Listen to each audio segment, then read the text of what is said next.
عليه ونعوذ بالله من شرور أنفسنا ومن سيئات أعمالنا من يهده الله فلا مضل له ومن يضلله فلا هادي له ونشهد أن لا إله إلا الله وحده لا شريك له ونشهد أن سيدنا ومولانا محمدا عبده ورسوله صلى الله تعالى عليه وعلى آله وأصحابه وبارك وسلم تسليما كثيرا كثيرا أما بعد۔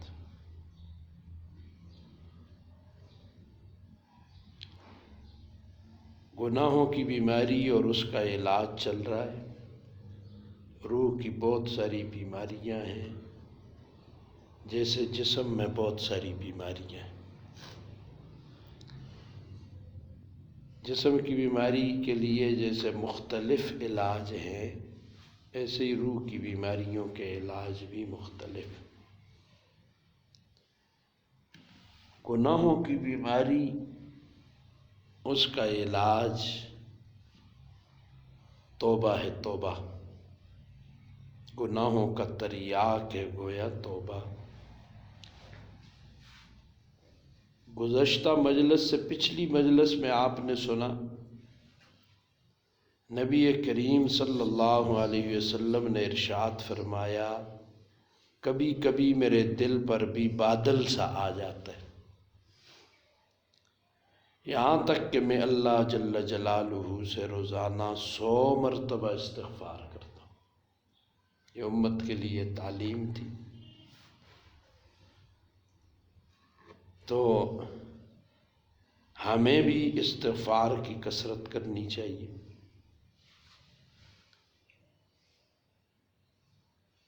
ہر وقت نفس کی نگرانی کرنی چاہیے۔ گناہوں کے وساوس اور ارادوں کا بالکل خاتمہ نہیں ہو سکتا، چاہے کسی بڑے سے بڑے مقام تک پہنچ جائے، البتہ کمزور پڑ جاتا ہے، نفس کمزور ہوگا۔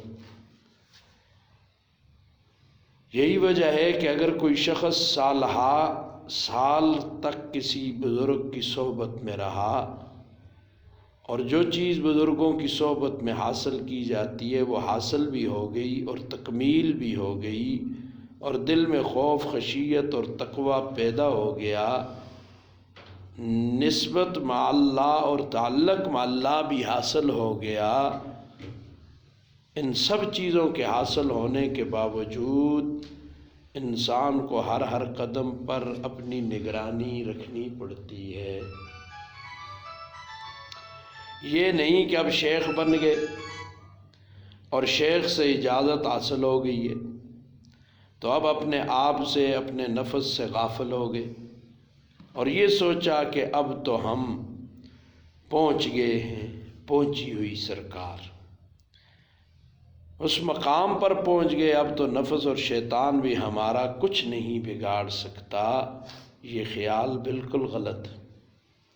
اس لیے کہ شیخ کی صحبت کی برکت سے اتنا ضرور ہوا کہ گناہ کا داعیہ کمزور پڑ گیا، لیکن نفس کی نگرانی پھر بھی ہر وقت رکھنی پڑتی ہے، اس لیے کہ کسی بھی وقت یہ داعیہ دوبارہ زندہ ہو کر انسان کو پریشان کر سکتا ہے۔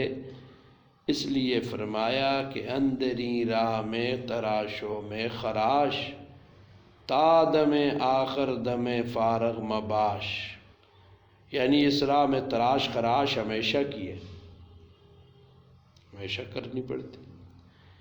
جسم پر جیسے دیکھیں، اب ہفتے 2 ہفتے بعد 3 ہفتے بعد ہم بالوں کی سیٹنگ کرتے ہیں،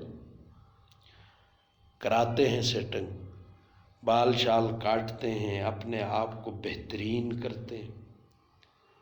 تو ایسے ہی روح میں بھی، نفس کی بھی تراش خراش کی ضرورت پیش آتی رہتی ہے، حتیٰ کہ آخری سانس آنے تک کسی بھی وقت غافل ہو کر مت بیٹھنا، اس لیے کہ یہ نفس کسی وقت بھی انسان کو دھوکہ دے سکتا ہے۔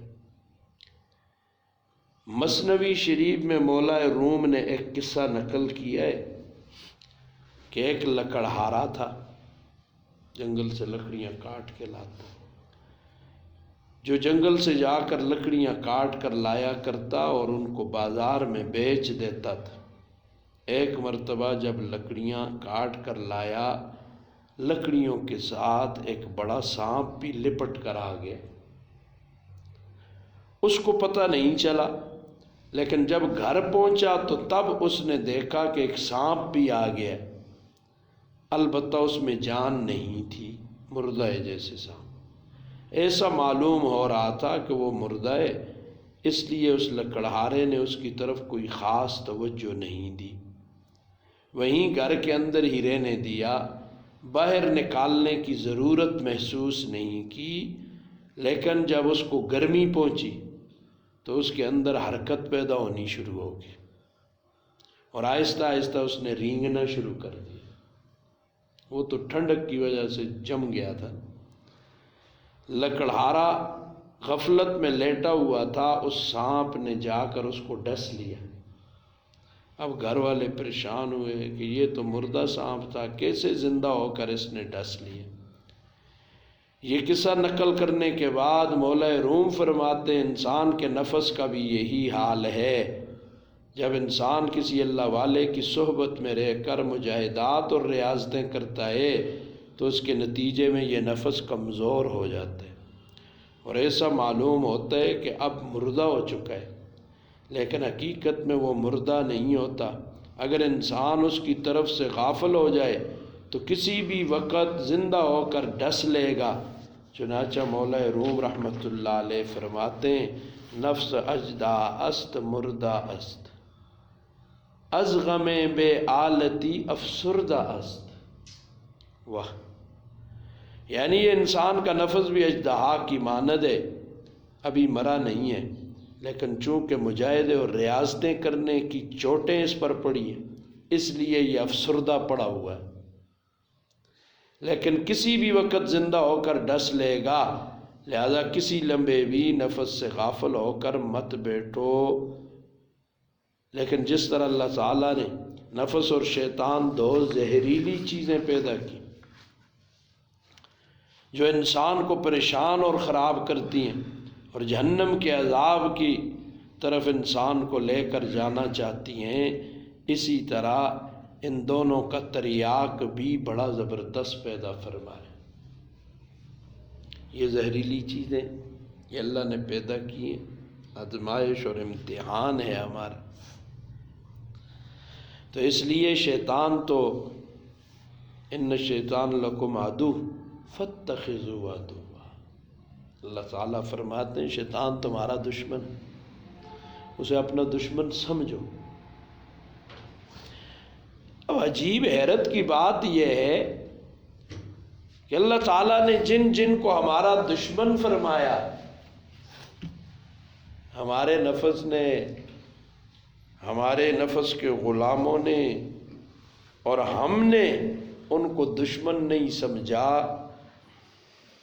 اور جن جن کے بارے میں حکم دیا کہ یہ تمہارے دوست ہیں، ان کے قریب رہو، ان کے نزدیک رہو، ان کو ہم نے دشمن سمجھا، اور جو حقیقی ہمارے دشمن ہیں ان سے ہم نے یاریاں لگائیں۔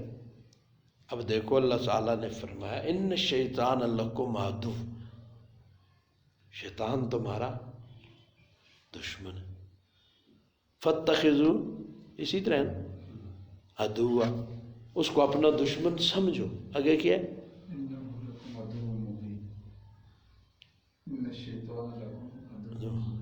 شیطان تمہارا کھلا دشمن۔ اور دوسری جگہ بھی ہے نا، وہ چاہتا ہے کہ جہنم میں میرے ساتھی بنے، دنیا میں جیسے ہر آدمی چاہتا ہے میری پارٹی زیادہ ہو، میرے ماننے والے زیادہ ہوں، واہ واہ شو شاہ بڑا ہو، تو شیطان بھی یہی چاہتا ہے کہ لشکر جرار لے کے جاؤں۔ اور پھر اس نے کہا تھا نا، قسمیں کھائی تھی نا، اللہ کے دربار میں کیا کہا تھا؟ لَأُذِلَّنَّهُمْ وَلَأُمَنِّيَنَّهُمْ وَلَآمُرَنَّهُمْ، یہی ہے نا، ان کو ضرور بالضرور، نون تاکید ثقیلہ لگایا ہے اللہ، ضرور بالضرور ان کو گمراہ کروں گا۔ جس نے قسمیں کھائیں اللہ کے دربار میں، تو وہ ہمارا دوست کیسے ہو سکتے؟ اس سے ہم سب کی یاری ہے، سب سے زیادہ میری یاری ہے، پھر آپ کی بھی درجہ بدرجہ اس کے ساتھ یاری لگی۔ دشمن کو ہم نے دشمن سمجھا ہی نہیں، سمجھا؟ رات ہو کشمیر میں داؤداں دی خبر اچھی کہہ دی ہے، میں خیر اس سے میں نے کہا تمہارے قریب میں دشمن ہے اور تم میں کچھ لفظ ہی نہیں میرے پاس میں تمہارے لیے بولوں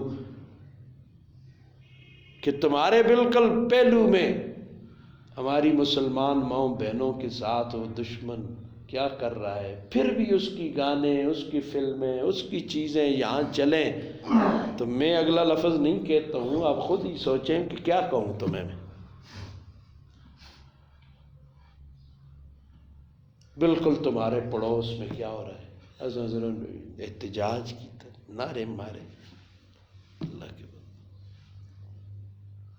اوپر لے تمہارے ادھر دیکھو پڑوسی ہمارے افغانی ہیں، انہوں نے احتجاج کی تھے۔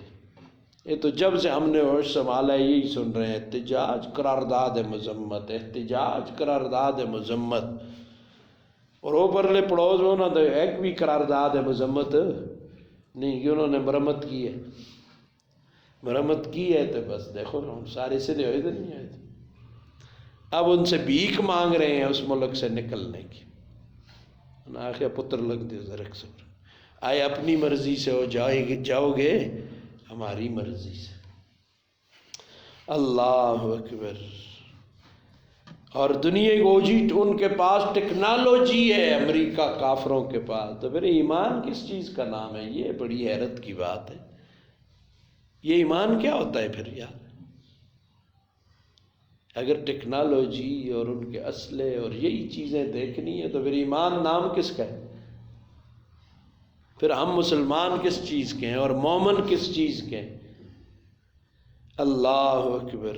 تو یہ دو زہریلی چیزیں، اور نبی کریم صلی اللہ علیہ وسلم نے فرمایا ان آدھا عدوک بین جنبیک، تیرا سب سے بڑا دشمن تیرے دو پہلوؤں میں، ادھر ادھر ڈھونڈ دے، مولوی دشمن ہے، قاری دشمن ہے، فلانا دشمن ہے، فلانے دے سکے، چاچا دشمن ہے، ماما دشمن ہے، ہم ادھر ادھر ڈھونڈ رہے ہیں۔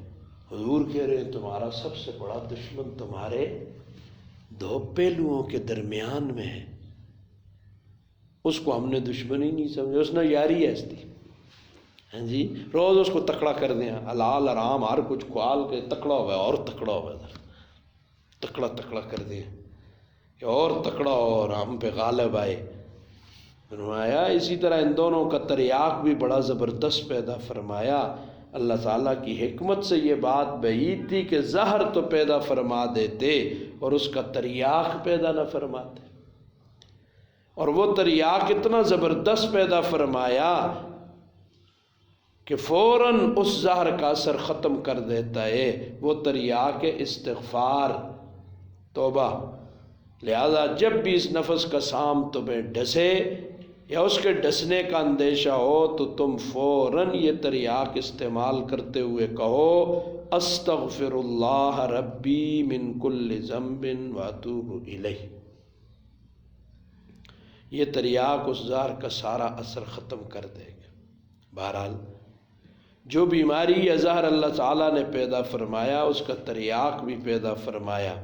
ایک مرتبہ حضرت فرماتے ہیں مفتی صاحب کہ میں جنوبی افریقہ میں کیپ ٹاؤن کے علاقے میں ریل گاڑی پر سفر کر رہا تھا، راستے میں ایک جگہ پہاڑی علاقے میں گاڑی رک گئی، ہم نماز کے لیے نیچے اترے، وہاں میں نے دیکھا ایک خوبصورت پودا ہے، پودا، اس کے پتے بہت خوبصورت اور وہ پودا بہت حسین و جمیل معلوم ہو رہا تھا، بے اختیار دل چاہا کہ اس کے پتے کو توڑ ڈالیں۔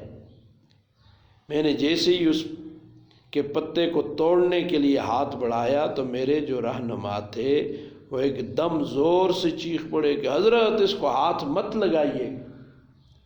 میں نے پوچھا کیوں؟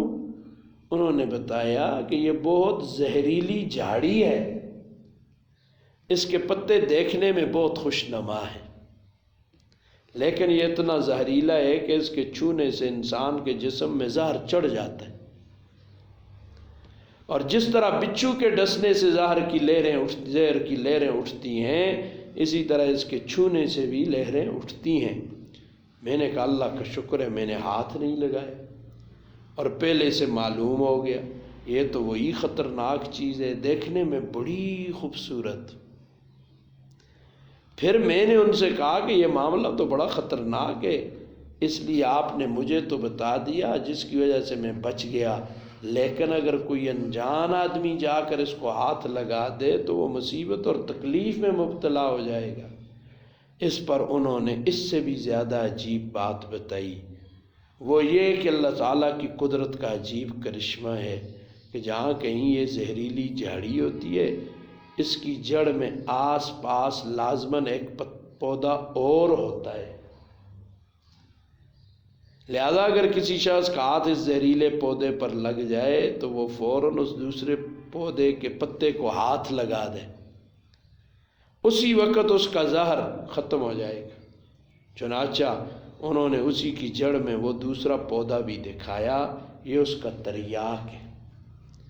بس یہی مثال ہے ہمارے گناہوں کی اور استغفار اور توبہ کی، لہذا جہاں کہیں گناہ کا زہر چڑھ جائے تو فوراً توبہ استغفار کا تریاک استعمال کرو، اسی وقت اس گناہ کا زہر اتر جائے گا۔ ہمارے حضرت ڈاکٹر عبدالقی صاحب رحمۃ اللہ علیہ نے ایک مرتبہ ارشاد فرمایا کہ اللہ تعالیٰ نے انسان کے اندر گناہ کی صلاحیت رکھی ہے اور پھر اس کو خلیفہ بنا کر دنیا میں بھیجا، اور جس مخلوق میں گناہ کرنے کی صلاحیت نہیں تھی اس کو اپنا خلیفہ بنانے کا اہل بھی قرار نہیں دیا، یعنی فرشتے کہ ان کے اندر گناہ کرنے کی صلاحیت اور اہلیت موجود نہیں تو وہ خلافت کے بھی اہل نہیں، اور انسان کے اندر گناہ کی صلاحیت بھی رکھی اور دنیا کے اندر بھیجنے سے پہلے نمونے اور مشق کے طور پر ایک غلطی بھی کروائی گئی۔ چنانچہ حضرت آدم علیہ السلام کو جنت میں بھیجا گیا تو یہ کہہ دیا گیا کہ پوری جنت میں جہاں چاہو جو چاہو جاؤ اور جو چاہو کھاؤ، مگر اس درخت کو مت کھانا۔ اس کے بعد شیطان جنت میں پہنچ گیا اور اس نے حضرت آدم علیہ السلام کو بہکا دیا، جس کے نتیجے میں انہوں نے اس درخت کو کھا لیا اور غلطی سرزد ہو گئی۔ یہ غلطی ان سے کروائی گئی اس لیے کہ کوئی کام اللہ تعالیٰ کی مشیت کے بغیر نہیں ہو سکتا، لیکن غلطی کروانے کے بعد ان کے اندر پریشانی، شرمندگی پیدا ہوئی کہ یا اللہ مجھ سے کیسی غلطی ہو گئی۔ اس کے بعد اللہ تعالیٰ نے ان کو چند کلمات سکھائے اور ان سے فرمایا کہ اب تم یہ کلمات کہو، ربنا ظلمنا انفسنا وَإِن لَّمْ تَغْفِرْ لَنَا وَتَرْحَمْنَا لَنَكُونَنَّ مِنَ الْخَاسِرِينَ۔ قرآن کریم میں یہ فرمایا کہ ہم نے یہ کلمات آدم علیہ السلام کو سکھائے، یہ بھی تو اللہ تعالیٰ کی قدرت میں تھا کہ یہ کلمات ان کو سکھائے بغیر اور ان سے کہلوائے بغیر ویسے ہی معاف فرما دیتے اور ان سے کہہ دیتے کہ ہم نے تمہیں معاف کر دیا، لیکن اللہ تعالیٰ نے ایسا نہیں کیا۔ کیوں؟ ہمارے حضرت ڈاکٹر صاحب رحمہ اللہ فرمایا کرتے تھے کہ اللہ تعالیٰ نے یہ سب کچھ کرا کر ان کو بتا دیا جس دنیا میں تم جا رہے ہو وہاں یہ سب کچھ ہوگا، وہاں بھی شیطان تمہارے پاس آئے گا اور نفس بھی لگا ہوا ہے، اور کبھی تم سے کوئی گناہ کرائے گا، کبھی کوئی گناہ کرائے گا، اور تم جب ان کے لیے اپنے ساتھ تریاک لے کر نہیں جاؤ گے تو اس وقت دنیا میں صحیح زندگی نہیں گزار سکو گے۔ وہ تریاک استغفار اور توبہ، لہٰذا غلطی اور استغفار دونوں چیزیں ان کو سکھا کر پھر فرمایا کہ اب دنیا میں جاؤ اور یہ تریاک بھی بہت آسان ہے کہ زبان سے استغفار کر لو تو انشاءاللہ وہ گناہ معاف ہو جائے گا۔ توبہ 3 چیزوں کا مجموعہ ہے، اس پر انشاءاللہ آئندہ بات کریں گے۔ تو اللہ تعالیٰ مجھے آپ کو اس فتنے کے دور میں، بہت مشکل وقت، اور یہ یاد رکھیں اس وقت تہذیبی جنگ شروع ہے، اچھا ثقافتی جنگ شروع ہے، تہذیبی جنگ شروع ہے، اور اس تہذیبی جنگ میں اور اس ثقافتی جنگ میں ہمیں قرآن و سنت کے اسلحے سے لیس ہو کر زندگی گزارنی پڑے گی۔ بغیر اسلحے کے میدان جنگ میں کوئی جائے تو مارا جائے گا، بغیر ٹریننگ کے جائے گا تو کیا ہوگا؟ انجام اس کی موت ہے۔ تو ہمارے پاس اسلحہ قرآن و سنت میں ہمارے لیے رہنمائی موجود ہے، لہذا اسی سے رہنمائی لینی چاہیے۔ اللہ تعالیٰ حفاظت فرمائیں۔ تہذیبوں کا ٹکراؤ اور جنگ ہو رہی، اور دیکھو ابھی میں تو اتنے دن یہ اخبار یا خبریں یا ان چیزوں سے دور رہا۔ رات ادھر باغ آزاد کشمیر پروگرام میں ساتھی نے جب مجھے دعوت دی بیان کے لیے، تو ساتھ یہ ایک جملہ اس نے کہا کہ جی ابھی ایک ساتھی نے ہمیں میسج بھیجا ہے، اور اس میں یہ کہا یہ جو 8 مارچ کو عورت مارچ ہوا، اس میں فرانس کے جھنڈے کیا کیے گئے؟ لہرائے گئے۔ تو اللہ نے عقل دی ہے، سمجھ جانا چاہیے کہ اس کے پیچھے کون ہے، اس کے پیچھے مقاصد کیا ہے، ارادے کیا ہے۔ تو اس نے کہا اب یہ شاہ صاحب اب بیان فرمائیں گے، جی اس پر ہی تفصیل سے گفتگو کریں گے۔ خیر میں نے تو ان کو جو کہا سو کہا، میں سوچتا رہا، میں نے ان سے بھی کہا بھائی اب سمجھ جاؤ نا اس بات کو، تہذیبی جنگ ہے، ثقافتی جنگ ہے، ایمان خطرے میں جا رہے ہیں، مشکل وقت سے ہم گزر رہے ہیں، سمجھ آئی؟ تو اس لیے کوشش کر کے اب دن خطرناک ہیں۔ میری آپ سے درخواست یہ ہے کہ وہ بعد میں کچھ ساتھی ہو تو بڑے، مجھے پہلے وہ مولوی صاحب نے کہا جی ہمارے یہ یہاں کے ایسے ہیں، متولی ہیں، فلاں ہیں، ایسے ایسے، ان کو ذرا تو وہ بیان اللہ نے جو کرانا تھا، بعد میں پھر ایک کمرے میں لے گئے، جی ابھی آپ سے ملنے آئیں گے تو ان کو میں نے کہا بیان ہو گیا ہے نا، اب نہیں سمجھ آئی ان کو، اتنے گھنٹے سوا گھنٹے کے بیان سے انہیں کوئی بات سمجھ نہیں آئی۔ تو اب تہذیبی جنگ لگی ہوئی ہے، تہذیبی جنگ میں اور ایمانی جنگ میں ہم نے اپنی حفاظت کرنی ہے۔ اب صرف مولویوں کے لیے اور قاریوں کے لیے اللہ کا قرآن نہیں ہے۔ میرا اب جی یہ چاہتے بس ایک گل کیا کروں، ہر جگہ بار بار دہراؤں، یہ قرآن مومنوں کے لیے اللہ نے اتارا ہے۔ قُل لِّلْمُؤْمِنِينَ يَغُضُّوا، یہ واپسی پہ ادھر تھا 7:30 تو وہاں یہ آ گئی بات، تو میں نے ان سے کہا قُل لِّلْمُؤْمِنِينَ کہا ہے اللہ نے، قُل لِّلْمُولْوِيِّينَ نہیں ہے۔ وہ صدر سے لے کر ریڈی والے تک یہ سارے، میں تو ان کو مومن مانتا ہوں، اگر یہ مومن ہے تو یہ حکم سب کے لیے، آنکھیں نیچے کریں، بد نگاہی سے اپنے آپ کو بچائیں۔ کرونا آیا، تم زبردستی سب کچھ کرا سکتے ہو، تو اب اس سے تم قوم کو کیوں نہیں بچا سکتے؟ اس قسم کے مناظر اور اس قسم کی چیزیں ان کو کیوں دکھائی جا رہی؟ تو یہ اپنا ملک ہے، ریاست ہے، اگر تم چاہتے ہو۔ ہاں وہ پھر بیٹھے آ کر ساتھی تو کہنے لگے، میں نے کہا یار بات سنو، سمجھو اس بات کو، وہ چونکہ میں تو ذرا پرہیز ہوں تو اپنے حساب سے چل رہا ہوں، جی ایک قورمی مرغہ روشن موتی چنگن وہ جی تسی مخنا، اور تمہیں بھی نصیحت کرتا ہوں، میں نے ان سے بھی کہا، آپ کو بھی کہتا ہوں، اب حلال سے بھی ہاتھ کھینچو۔ اچھا یعنی حلال بھی حساب کا کھاؤ، کیوں؟ اپنی طرف سے نہیں کہہ رہا ہوں، آقا دو عالم صلی اللہ علیہ وسلم نے مجلس بیٹھی تھی تو ایک نے بڑا ڈکار ایسے لیا، تو انہوں نے پست کر اسے، دنیا میں جس کا پیٹ زیادہ بھرا ہوگا قیامت کو سب سے زیادہ بھوکا ہوگا وہ شخص۔ اب چونکہ حلال اور حرام کا امتیاز بھی مٹتا جا رہا ہے تو اپنے آپ کو ہم حلال سے ذرا روک لیں، ایسا نہ ہو جی کہ حلال سے اگر ہم انشاءاللہ قابو پا لیا، حلال کو بھی ہم نے حساب اور مقدار میں رکھا تو حرام سے اللہ بچائیں گے انشاءاللہ۔ ایک شخص حلال سے بھی جب بچتا ہے تو حرام سے اسے بدرجہ اولا اللہ بچائیں گے۔ تو اس لیے حساب کے اندر رہو، حلال سے بھی اپنے آپ کو، جو یہ نہیں کر سکتا تو وہ کل حرام سے بھی وہ نہیں بچ سکے گا، مشکل ہو جائے گا۔ تو اس لیے حلال چیزیں جو ہیں ان کے کھانے میں بھی احتیاط سے کام لیا جائے۔ فتنے کا دور ہے، دجال آئے گا، سب کچھ اس کے قبضے میں ہو، تو اس وقت مومنوں کی کیا ہوگا جی؟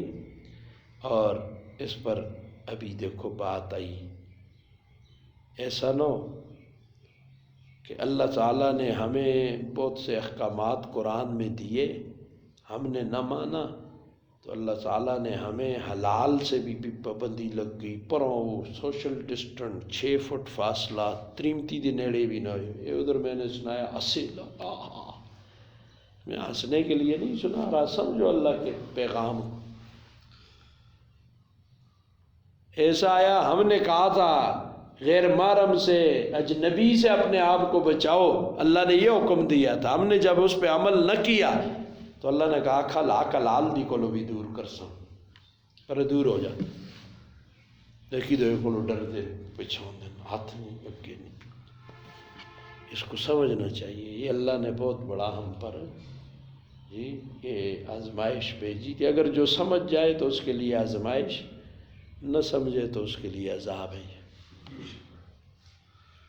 اللہ تعالیٰ حفاظت فرمائیں، تو اس لیے اس بات کی فکر کریں گے نا انشاءاللہ۔ تو اللہ تعالیٰ اپنے حفظ و امان میں رکھیں۔ بہت زیادہ ادھر ادھر جانا، ویسے بھی اختلاط زیادہ، یہ اچھی چیزیں نہیں ہوتی۔ تو آج کل تو ہمیں تو کام ہی ہے، جن چیزوں سے شریعت نے روکا تھا ہمیں انہی کاموں پہ لگایا جا رہا ہے۔ لائک کرو، سبسکرائب کرو، فلانا کرو، زیادہ سے زیادہ لوگ، یہی کچھ ہے نا، یہی دعوت ہے آج۔ پسند اللہ کو پسند پتہ نہیں آتے ہیں نہیں آتے، بس بھائی لوگ پسند کریں، تو اللہ میرے آپ کے حال پہ رحم کرے۔ تو اس لیے اپنی فکر کرنی ہے نا انشاءاللہ، اللہ آسانی فرمائے۔